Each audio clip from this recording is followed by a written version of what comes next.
Yo, what's going on? What's going on? Hope everybody is well, and welcome back to another video on SRG property.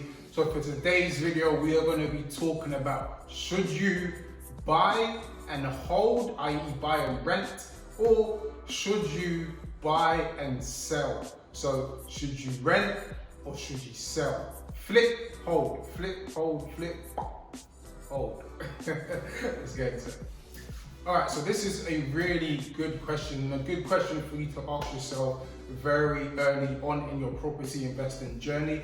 Now, it really does come down to one, your circumstances, two, what you're trying to achieve from property, and three, in a sense, kind of like your timeline. So let's start with buy and sell. So let's say, for example, you want to build your cash pot, i.e. you want to kind of get more funds. You may be starting out with 10 or 20K, but what you really want to do is be investing in larger scale properties. So what's a good way to go about it is buying cheaper properties which you can do up, and then selling those properties on and trying to get some profit from the sale of those properties. That means you might be able to go from 20K to 40 to 60 to 80 to 100. Then you can start looking at other strategies in property investing. I do feel like for certain projects, it's a good thing to kind of buy and sell at certain times, because realistically, you're in and out. Me, I kind of got commitment issues, and I like to kind of stick with my projects. Although it depends on the situation, but I do like the idea of creating something and kind of having it yours for some period anyway.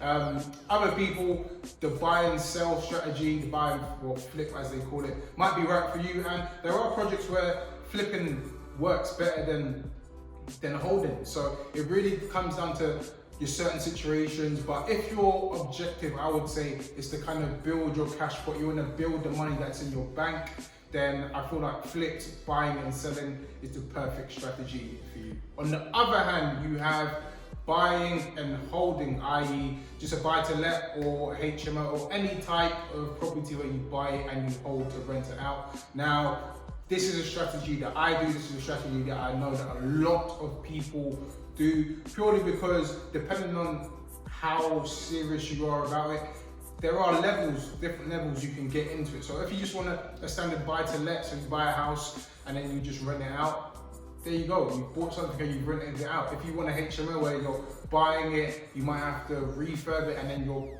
achieving a much higher rent, then again, you're still renting it out. So it really comes down to your situation, your circumstances. For me, buying and holding is a great way to kind of build your passive income.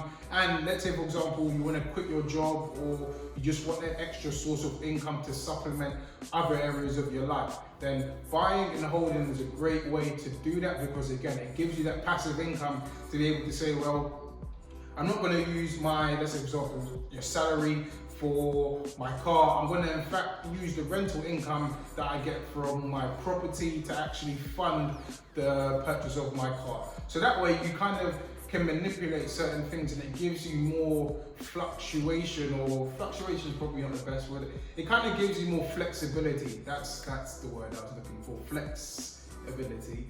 To be able to kind of do the things that you want to do and invest and just maneuver in a better way. So for me, buying and holding is my preferred strategy. However, in certain circumstances, if the opportunity is right, then I would probably consider buying and selling, just to build that cash pot, so that in case you do want to invest in another property, that you've always kind of got funds there and available. So a combination of both in an ideal situation is probably best, but I feel like it really comes down to what you're trying to achieve. But yeah, guys, there you have it. That's my personal opinion on whether you should buy and hold or buy and sell. I'll be interested to know what you guys think, so drop me a comment, like, subscribe, share it with your friends and family, do all that fun stuff.